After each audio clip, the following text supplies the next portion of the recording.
میرے نبی نے فرمایا جب کوئی بچہ پیدا ہوتا ہے تو شیطان اس کو کچوکے لگاتا ہے، چٹکیاں برتا ہے، چوڑیاں وڈ دے تو وہ بچہ پھوٹ پھوٹ کر روتا ہے۔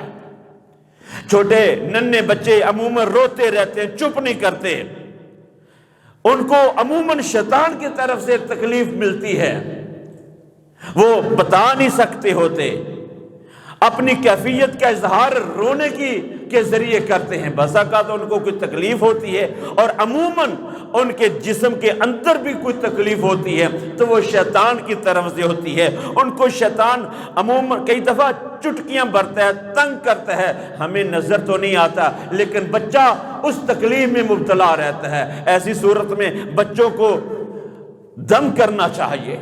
لیکن عیسیٰ بن مریم علیہ السلام، سیدنا عیسیٰ علیہ السلام پر شیطان کا زور نہیں چلا تھا، وہ محفوظ رہے تھے۔